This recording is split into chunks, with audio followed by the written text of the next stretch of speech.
Bismillahirrahmanirrahim. Assalamualaikum warahmatullahi wabarakatuh. Perkenalkan, saya Nadia Putri Anjani dengan NIM 6020220240083, Prodi Ekonomi Syariah Kelompok 5 Semester 1. Di video ini saya akan mempresentasikan mengenai manajemen konflik dalam organisasi.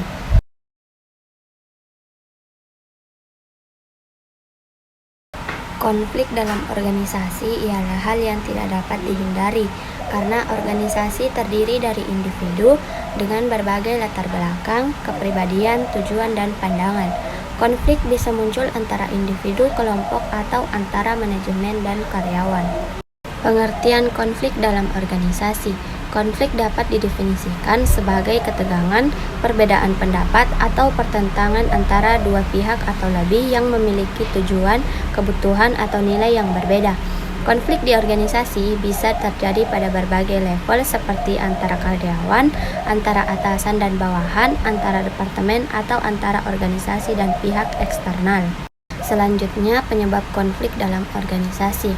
Pertama, perbedaan tujuan, yaitu ketika individu atau kelompok memiliki tujuan yang berbeda. Yang kedua, perbedaan peran dan tanggung jawab, yaitu ketidakjelasan dalam peran dapat menyebabkan kebingungannya tanggung jawab. Yang ketiga, komunikasi yang buruk, yaitu kesalahan dalam menyampaikan pesan atau kurangnya komunikasi yang efektif. Dan yang keempat, persaingan sumber daya, yaitu ketika sumber daya terbatas, maka persaingan untuk mendapatkan sumber daya dapat menimbulkan konflik. Jenis-jenis konflik dalam organisasi. 1. Konflik intrapersonal. Konflik yang terjadi dalam diri individu, misalnya kebingungan antara dua pilihan yang bertentangan. Kedua, konflik interpersonal, yaitu konflik antara dua orang atau lebih dalam organisasi, biasanya terkait dengan perbedaan persepsi atau tujuan.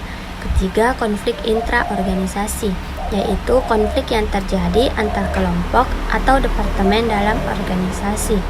Keempat, konflik antar organisasi, yaitu konflik antara organisasi yang berbeda, misalnya antara perusahaan dan pemasok. Selanjutnya, dampak konflik dalam organisasi. Adapun dampak konflik dalam organisasi yaitu yang pertama, penurunan produktivitas dan moral karyawan. Yang kedua, meningkatkan stres dan ketidakpuasan di tempat kerja. Yang ketiga, kurangnya kerjasama tim. Dan yang terakhir, tingginya tingkat perputaran karyawan atau turnover. Strategi manajemen konflik. Beberapa strategi yang umum digunakan dalam manajemen konflik antara lain: pertama, pendekatan penghindaran atau avoidance. Yang kedua, pendekatan penyesuaian atau accommodation. Yang ketiga, pendekatan persaingan atau competition. 4. Pendekatan kompromi atau kompromis. Dan yang kelima, pendekatan kolaborasi atau collaboration. Langkah-langkah dalam manajemen konflik. Pertama, identifikasi masalah, yaitu mengidentifikasikan akar penyebab konflik.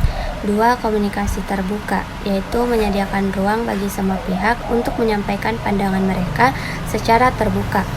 Yang ketiga, evaluasi opsi, yaitu menganalisis berbagai solusi. Dan yang keempat, negosiasi dan penyelesaian, yaitu mencapai kesepakatan. Dan yang kelima, implementasi solusi, yaitu mengimplementasikan solusi yang telah disepakati.